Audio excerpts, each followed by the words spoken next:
Well, welcome to another Friday night. I want to do another talk tonight on our ReParenting series, which is very long, but I want to talk about the fact that just about everybody that's dealing with complex trauma at some point realizes that they have mommy or daddy issues.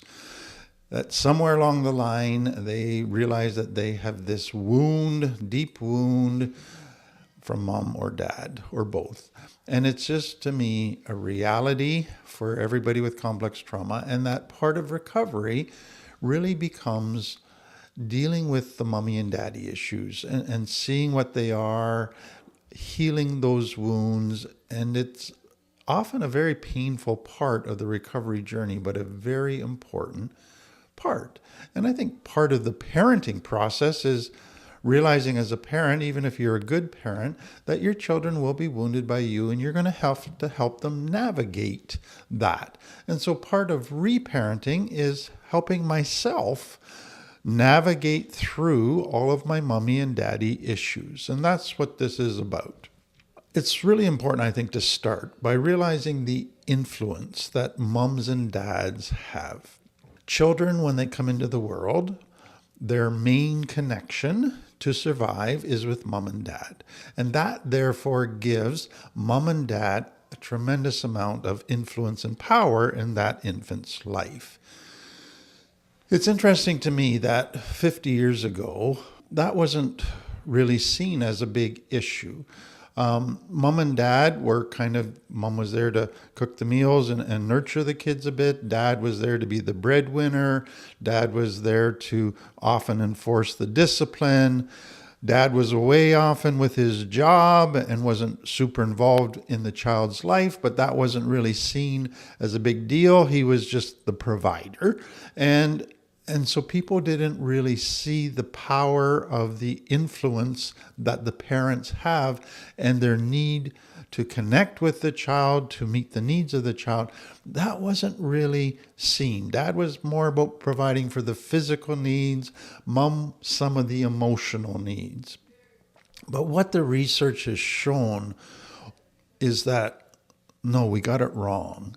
Mom and dad are the most influential people in a child's life. Nothing influences a child more than those formative years in their relationship with mom and dad. And if mom and dad are absent, profound effect. Neglectful, major effect.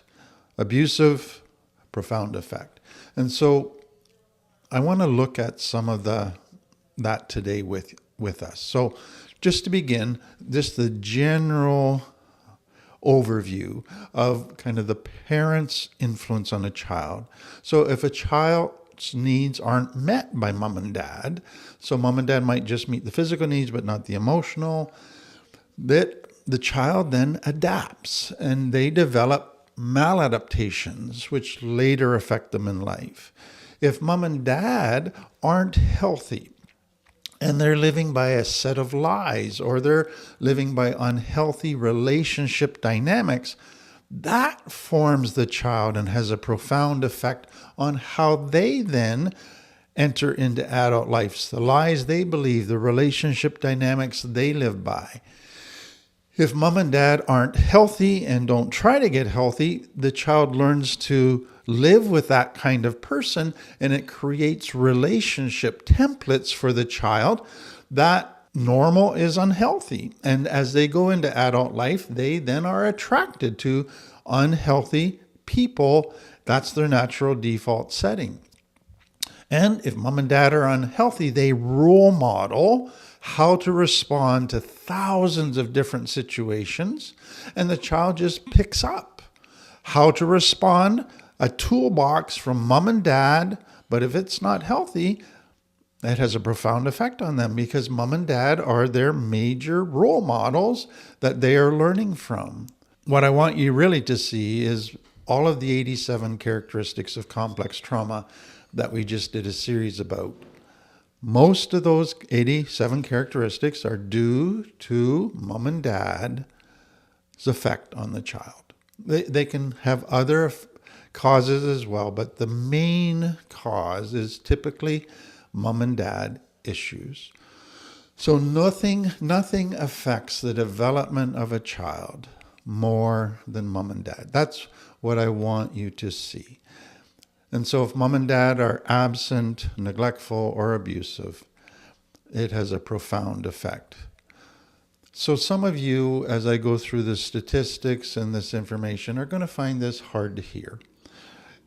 Some of you, it's going to validate what you know deep down, and that's going to be very depressing. Some of you might get angry at me and think I'm just trying to blame parents. And no, I'm not trying to blame parents. Your parents might have done the best they could based on the knowledge they had. But what I want you to understand is how it influenced you. They might have set off some wounds and caused some problems in you, but you're the only one now that can solve it. So I'm not blaming to say, oh, too bad, I can't do anything about it, it's all their fault. Well, they may have some fault, but you are now responsible to make the changes. Some of you are going to be resistant to what I say because you're afraid that to own that your parents failed you or hurt you is saying they were terrible. It's demonizing them. And it's kind of the danger of that all or nothing thinking. They're either perfect or they're terrible. No, every parent has flaws. I'm just looking at it, wanting to look at it honestly. But others of you, this is going to make you nervous because you're going to be kind of breaking the rules and exposing some family secrets. It's going to feel like you're being disloyal to your parents, that you're not respecting your parents. I have great respect for my parents, but I see their flaws and I talk to them about their flaws. So it's not being disloyal. That's just part of how you were conditioned to think. That isn't actually accurate. So I'm really hoping that you'll be able to just hear what I say without going into some type of judgment that this is designed to put somebody down. This is designed to just understand accurately the power of a parent's influence and how their life affected you so that you can heal, so that you can change, so that you can understand. So let me get into some of the research. So over 30 years ago, I first came across research that really was around studies being done on two areas. One was the effect of alcoholic parents on children, and two, the effect of absent fathers. And what was growing was, okay, these people are really, the children once they grow up, are really struggling in life. So those with absent fathers, they were seeing, wow, they're higher tendency for crime, to get into jail, etc. Those with alcoholic parents, those higher tendency to end up in addiction. And so it was like, for the first time, it was really beginning to come onto the radar that the parents have a profound effect on their children. That wasn't seen so clearly before, but I began the research that saw it. Then in the 1990s, I was at a conference and there was a black leader there from Dallas, Texas, and he was working with black men who were coming out of prison. And they were trying to understand, why are so many black men in prison? And there's all kinds of different reasons, but what they were really focusing on as a key core reason is that almost all of the black men in prison grew up without a father. They had mom, but dad was absent. And that was really kind of directing the research into what is the effect that a father has on a child. Can a father just be away working all the time? Can a father be absent? Is that old mindset? It's just really, they just need mom to be the nurturer. They don't really need dad. That seemed to was being challenged. And so that was my very initial. And then in the 2000s, I began to come across more and more research being done around fathers. Now, what I want to say as I go into this research is the focus at that point was absent fathers, but I think the statistics would apply almost equally to absent mothers. That doesn't happen as often, but it does happen. And so I'm going to give you the research around absent fathers. But if you had an absent mother, I think you're going to find that, wow, that kind of describes me as well. So the sources, you can see them on the slides, but I'll just go through the research. So 63% of youth suicides are from fatherless homes. That's 5 times the normal average. 90% of all homeless and runaway children are for fatherless homes. That's 32 times the average. 85% of all children who show behavior disorders, who get diagnosed with behavior disorders, come from fatherless homes, 20 times the average. 71% of all high school dropouts come from fatherless homes, 9 times the average. 75% of youth in chemical abuse centers come from fatherless homes, 10 times the average. 70% of youth in state-operated institutions come from fatherless homes, 9 times the average. 85% of all youth in prison come from fatherless homes, 20 times the average. 80% of rapists with anger problems come from fatherless homes, 14 times the average. 71% of pregnant teenagers lack a father. 63% of youth suicides are from fatherless homes. 85% of children who exhibit behavior disorders come from fatherless homes. 90% of adolescent repeat arsonists live only with their mother. 90% of homeless and runaway children are from fatherless homes. Daughters of single fathers without a father involved are 53% likely to marry as teenagers, 711% more likely to have children as teenagers, 164% more likely to have premarital birth, and 92% more likely to get divorced themselves. Whereas adolescent girls raised in 2-parent homes with involved fathers are significantly less likely to be sexually active than girls without involved fathers. Children with involved fathers are 40% less likely to repeat a grade in school, 70% less likely to drop out of school, more likely to get A's in school, and more likely to enjoy school and engage in extracurricular activities. Sadly, 43% of U.S. children live without their father. So those statistics to me are just sad. They just kind of make my stomach drop and feel yucky.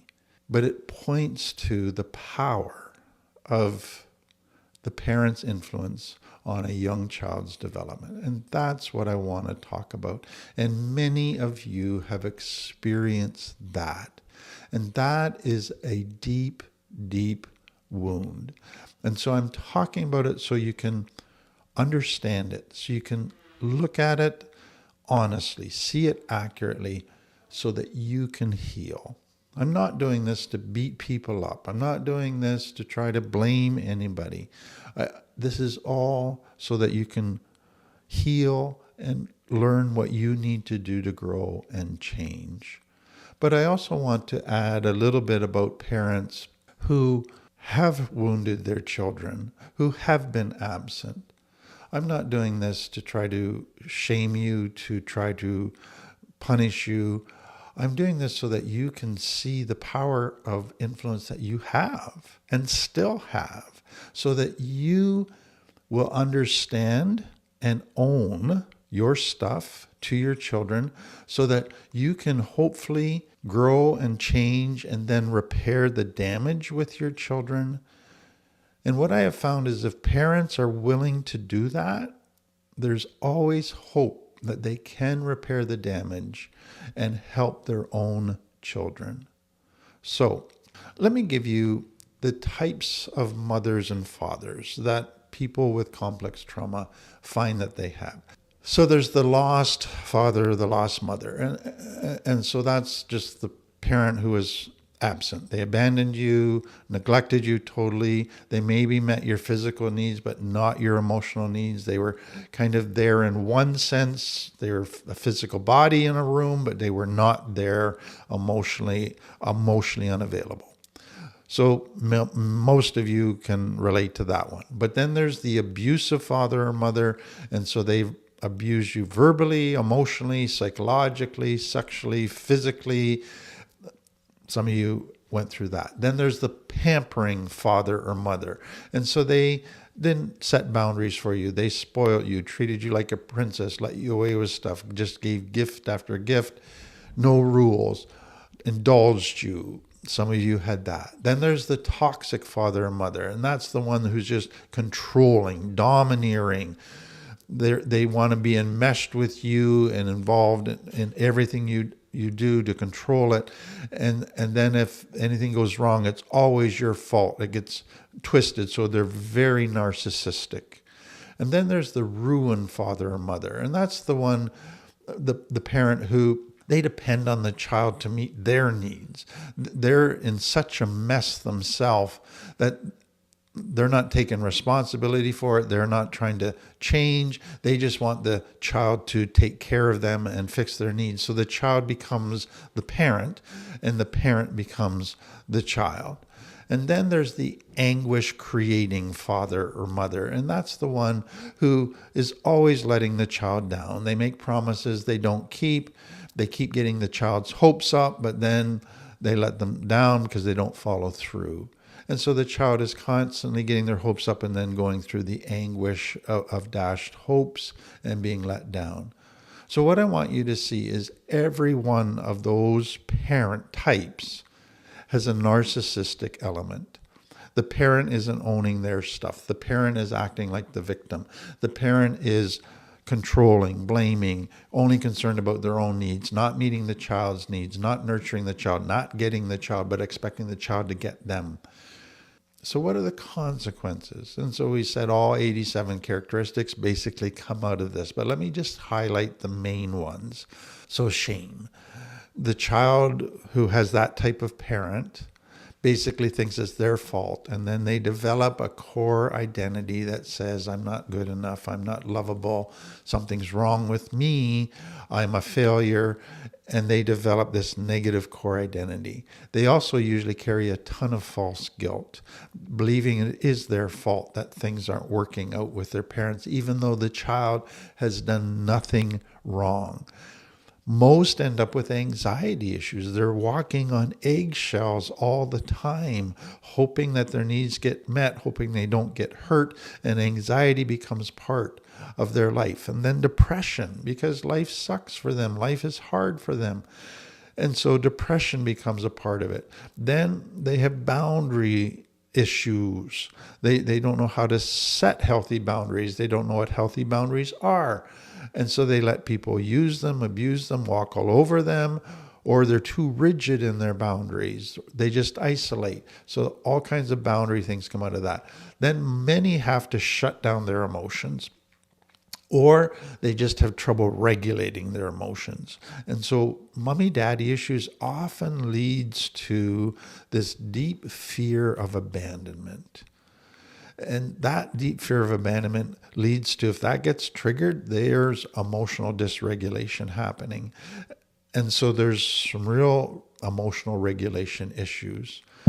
Some become this very driven, they're got to be successful. They're still trying to get mom and dad's validation. And so they drive themselves to succeed in the areas where mom and dad might give them validation. And so many children that come out of complex trauma with mommy-daddy wounds have a deep longing for validation. They just long for love. They long for reassurance, but they're afraid to get too close to people. And so they're torn. They're hungry to somebody to notice them and validate them, but they're afraid if they get too close, they're going to get hurt. Many end up perfectionistic, people-pleasing. They're always driven to earn the approval of others. They have a deep fear of failure. And then they have this relationship pattern that their picker tends to choose emotionally unavailable people because that was their normal. What I find for girls with daddy wounds is that they end up loving and hating men. For men with mummy wounds, they love and hate women. And so they have this kind of internal contradiction. They want love, they love men, but they hate men. And so that they have to get sorted out. And then there's this fear as they become parents themselves that they're going to repeat their parents' parenting style. And often they do without knowing it, or even though they don't want to, because it was what their role model was. That's what their toolkit is. That's what all their subconscious brain programs are set to how to respond to various situations. You go back to how mom and dad responded. The next thing that's just so common that comes out of mommy and daddy issues is codependency. So the child basically is in a relationship with mom and dad where they're being wounded, their needs aren't being met, all of those things are happening, mom and dad aren't owning it, mom and dad aren't changing, so the child feels, I have to change, I have to earn love, I have to make mom and dad happy if they're going to meet my needs, so I have to become very aware of their emotions, their mood, and I have to respond to them. So that if they're in a negative mood, I got to fix them so that they will take care of me. So they become, I need to please in order to get love. I have to earn love. But that leads to they're more attuned to the needs of others than to their own. They're pushing their own needs down, thinking their own needs are bad, and putting everybody's needs ahead of their own. And then they become... Part of this codependency is they're willing to accept the odd breadcrumb of love because that's the best they've been able to get growing up. And it felt so good to get that little breadcrumb, and it sure is better than nothing. And so they go into relationships where they tolerate neglect and abuse and all kinds of stuff. But if they get the odd breadcrumb, then, okay, I'll hang on to this because it's better than feeling abandoned and being alone.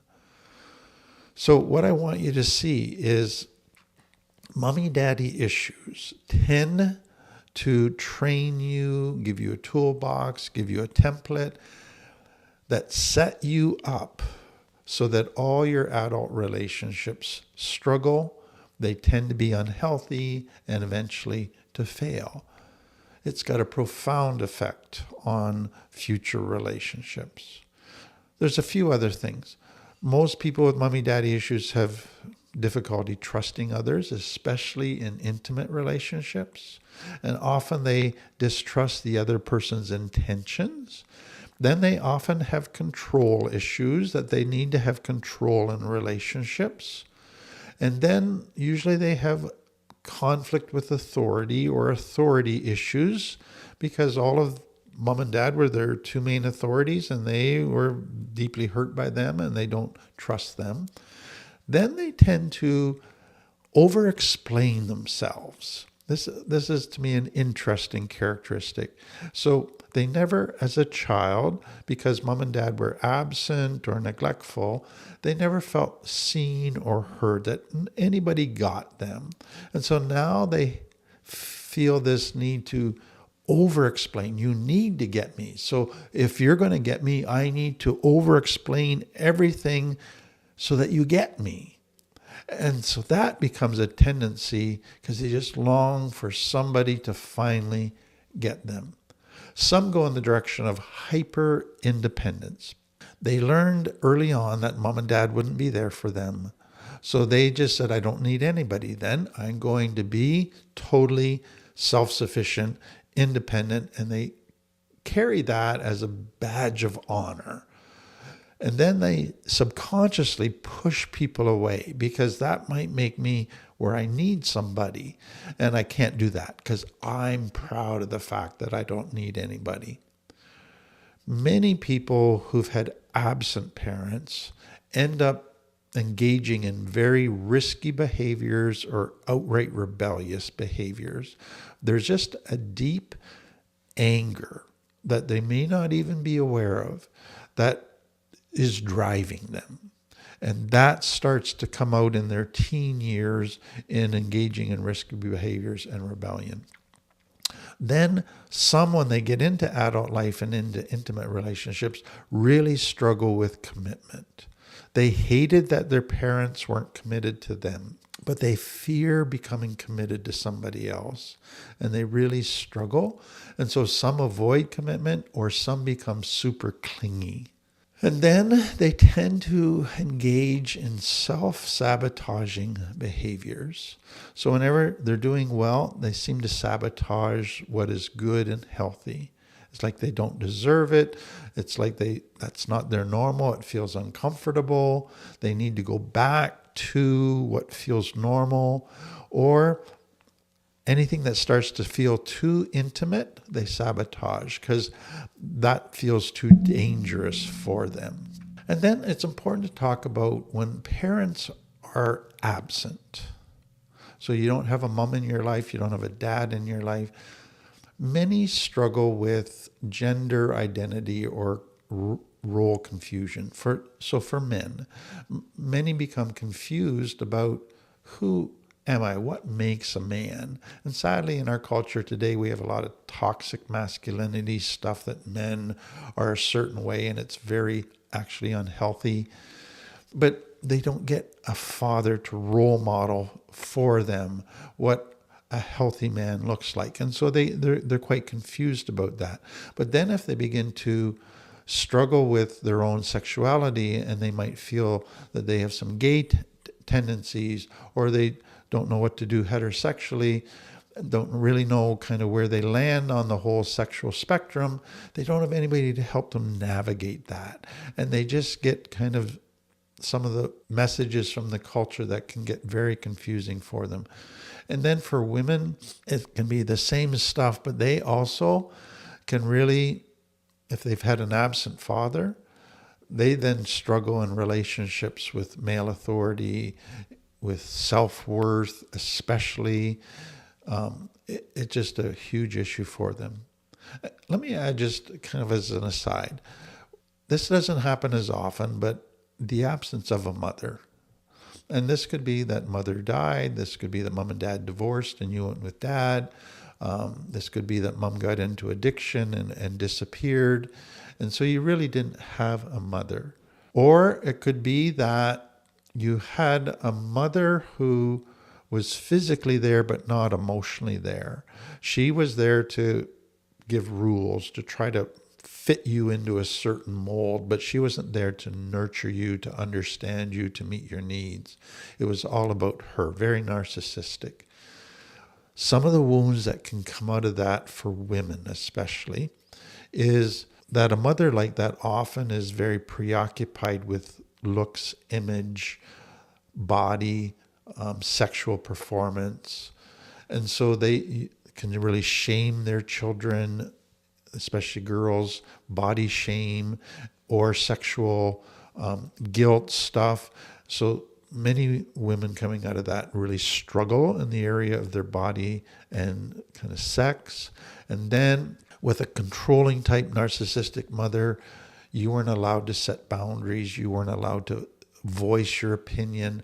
And so you struggle now with all of that. Or you weren't allowed to display certain emotions. That was considered not ladylike. To be angry, to express too much enthusiasm. You had to be very stoic, controlled. And so you struggle now a lot with emotions. And then you might find you just really mistrust females. That you might have good relationships with men, but women, no, that's a cat fight waiting to happen. And so you don't feel safe with females. Some, you just start to feel disconnected from playfulness because women had to be constantly busy in the home, doing work, accomplishing stuff. They just couldn't sit around. They just couldn't relax. They couldn't have fun. That was very much criticized. Some become very disconnected from their own natural nurturing energy. They've got so much anger, they've got so much distrust, they've had to fit into this mold that they lose who they are. They disconnect from those very important things inside of them. So I don't know how that affects you. I think for some of you, you just described my life, and it's quite painful. And so I never want to leave a talk just on diagnosing the problem. It's where do we go from here? How do we heal mommy and daddy wounds, which pretty well everybody has. Some are deeper than others. And so to me, it's realizing that there's degrees to the wound, but usually some of the deepest wounds that we have were inflicted by mom and dad. That's why they're so hard to deal with. Often if mom and dad are still in our life today, that complicates it even more. But these are our deepest wounds. And we may not go to them right away in our recovery, but eventually we're going to get to them. And what usually forces us to get to them is we begin to realize that these deep, deep wounds are the ones that are getting triggered in hundreds of different ways today in our adult intimate relationships with our children. And when we get triggered, we do a lot of damage. And so it's beginning to realize, wow, I need to deal with these. Now, it's possible to heal, but it doesn't happen overnight. That's so key for you to understand. Deep wounds take time to heal, to change all of the different responses to the intense triggers that come out of those wounds. So it begins, in my mind, with some self-awareness, beginning to understand how your mommy and daddy wounds are affecting you today. And what you're probably going to see is that it doesn't just affect you in one or two ways. It affects you in many ways. But begin to really understand that. Begin to understand your patterns, that when your mommy or daddy wound gets triggered, so not feeling seen, feeling disrespected, feeling abandoned, what's your pattern for how you respond to that today? What happens in your thinking? What happens in your behavior? What happens in your emotions? Begin to develop growing self-awareness. Then talk to somebody who is skilled in understanding this, somebody who can help you unpack it, somebody who can help you connect the dots, somebody can help you begin to heal this stuff. And again, we do a lot of this in our LIFT program with people. It's such an important part. An exercise that many have found helpful is talking to an empty chair. And so you put an empty chair in front of you and imagine that mom is in it or dad is in it. And basically the whole point is that you can finally give voice to stuff that you've stuffed down, not been allowed to say, secrets you've been forced to keep, stuff you've been afraid to say. You can finally now just get it out. Say to them what you wish you could say if there was no chance of judgment, no chance of people being hurt. It's for your own benefit to finally be able to see accurately, to validate, to give voice to that. What I would suggest is to do that, but then have a therapist help you then walk through it. Because that's going to basically open up this wound that's been there, bring it out into the open, and it's going to be quite raw, and you're going to need somebody to help you then know where to go from there. Usually where people go from there is a bunch of steps. There's often a grieving process. You realize you didn't have the parents you hoped you would have. There's a loss in that. And if they're not changing today, you're not going to have the parents that you hoped you would have. And there's a loss in that. And so you go through a grieving process, but then you come to the point where you accept, okay, that's the parents I had. These are the parents I have today. I accept that they're not going to change. I accept that I can't change them. I accept that they're never going to validate me. They're never going to be the parents that I've wanted and needed to meet my needs. What am I going to do about it? I can't keep blaming them. I can't stay angry. I need to accept that that's the way it is, grieve it, and then figure out how to meet my own needs. Figure out what to do from here to kind of have surrogate type parents in my life. And so the whole point that I want people to understand when they begin to see their daddy, mommy issues is, I want you to understand how your parents affected you, not so that you can blame them, but so that then you can work on yourself. So people tend to go to, I want to blame them and get angry at them. And there's a time where you have to let the anger come out. That's part of the grieving process. Then there's a tendency, I want to go fix them so that they'll become the parents I want them to be. And it's no, you got to accept they're probably not going to become the parents you want to be. So you end up with, okay, then what am I going to do? I need to work on me. Now, there's an element here of forgiveness in the acceptance. And in a lot of programs, you're going to get people who go to forgiveness, I think, too quickly. And it's like you need to forgive your parents. And they push you to try to forgive your parents. And what I want people to hear is forgiveness, in my mind, is not something you can force yourself into. That usually does damage. You need to go through the anger. You need to go through the sadness. As you work on yourself, as you begin to heal your wounds, what you typically find is forgiveness kind of just happens automatically. All of a sudden you wake up one day and go, oh, I'm past the anger around my parents. I just accept who they are and that they're never going to be what I needed them to be. Forgiveness kind of naturally happens as you do all of the other work. The next thing moving forward, especially if your parents are still in your life, is figuring out what boundaries you need to have with them today. And I'm going to come back to that in just a minute. But what often you're doing is we all would like our parents to be in the circle of trusted, safe, close friends.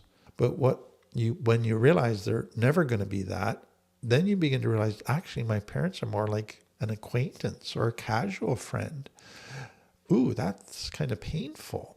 But it's the reality. They don't have the capacity to talk at deep levels. They're not willing to look at their stuff and grow and change. And so what we can talk about is very limited. What we can talk about has to stay quite superficial. So they're really in the acquaintance category. Then if that's the case, you then go, okay, I still need a close family. So I'm going to have to develop a surrogate family. I'm going to have to find a community where I have some healthy people that can act as mentors, confidants, encouragers, nurturers, where I can really belong, find my tribe. So let me go to what do we do with our parents today? And so to me, there's three options here. Number one is if your parents are willing to change, own their stuff, it is very possible that you might be able to have a healthy relationship with your parents better than you ever had as a child. But that will only happen if they're willing to own their stuff. It won't happen, and this is what many want, is if I just change more, if I just please them more, then maybe they'll want a close relationship with me. It never worked in the past. It won't work now. It's dependent on, are they willing to grow and change and become healthy people? So that happens for some people, but it's not super common. The second option is they're not willing to change, but they're not super toxic. So you can still have a relationship, but you have to accept this is only going to be an acquaintance. So I'm not going to be able to have deep conversations. I'm only going to be able to talk about superficial topics. We can have some fun together. We can do some stuff together. My visits maybe aren't going to be as long or as frequent, but I still value them in my life. I still have some value from maintaining a more superficial relationship. So I'm going to set some boundaries and just accept that that's the best I'm going to get. And I'm going to grieve that I'm not going to have a deeper relationship, but I'm going to enjoy just this more casual relationship. And then the third option for some is my parents are unwilling to own their stuff, totally narcissistic, still doing damage to me, still trying to hurt me. They're toxic. I have to go no contact with them. I can't have them in my life right now because every time I allow them in, they hurt me badly. And so I just have to put up a severe boundary, and some have to do that. Now, what many find is they have to do that for several years while they grow and heal. And then they get to a point where they realize, okay, I can have a more superficial relationship with them now. And if they hurt me a little bit, I'm strong enough now, it's not going to bother me. I'm strong enough now that if they try to bait me into a trap, I'm not going to take the bait. All of those things can change, but some have to go for a period of time with a very severe boundary that I can't have my parents in my life. And that is a painful reality for some. Now, let me end by just saying something to parents. To me, as I look at all the parents that I have dealt with over the years, is we all fail as parents. Now, some of us, we had great intentions as parents, but we just were following bad advice. We were taught badly about what a good parent was. Others, we had to be away from our children because we only could find one job, and we had to be away on the road. And it wasn't we wanted to neglect or abandon our children. We just didn't have any options. We had to pay the bills. Then others, we were going through some difficult stuff at that time. We had a very sick child, or we had somebody who died, or we had a loss of a business. And we weren't trying to neglect our kids. It's just that life was so overwhelming that we just didn't have the time or energy to give the kids what they needed. And so others will say, you know what, I know I failed as a parent. It just tears me apart with guilt. I don't know what to do with it. Or others go, I was a great parent. And they're in total denial about how they hurt their children. They don't want to go there. They refuse to go there. And then others were a pretty good parent. So there's all kinds of options about the type of parenting that we end up in and the reasons we end up there, and then how we view it now. But what I want us to see is that we all can still grow as a parent. I find it interesting that children, even in their 40s, 50s, 60s, still typically want a relationship with their parents, and they want it to be a good relationship. It's still possible to have that, but we have to keep growing regardless of our age. So let me say this again. There are no perfect parents. What the term that has developed is good enough parents. What does a child want in a parent? The child wants a parent who is present and wants to connect with them regularly. They want a parent who's humble, a parent who's willing to learn, a parent who's willing to admit their mistakes, a parent who's always growing and wanting to change. They want a parent who hears the child, sees the child, values the child just as much as they want the child to value and hear them. So it's not a double standard, it's a mutual. And they want a parent who, when there's damage, works hard to repair it and is willing to own their stuff. Let me say this as well. All of us as parents have regrets. Nobody's a perfect parent. We live with guilt. We live with regrets. We can't go back and redo some of this stuff. So we have to forgive ourselves, accept that, but be willing to keep changing today. I can't go back and redo it, but man, I can make sure I don't recommit that today. I'm going to keep working on myself. And if our kids see us continuing to grow and change, it affects them. They now feel we're safer than they used to be. They now feel, wow, maybe I want to reconnect with them. So again, let me end with this. Bottom line, being a good parent, it's not about just doing techniques. Being a good parent is getting healthy in every area of my life. Going through the process of continuing to grow, owning my stuff. That's the greatest gift we can give to our children, is to do that. So I hope this is very helpful for you. For the children with mommy daddy wounds and issues, for the parents who live with the guilt and struggle with facing some of the damage that they've done, we all can heal and grow. And I hope this will help you do that. So thank you again for being with us for another evening. I hope you have a great weekend.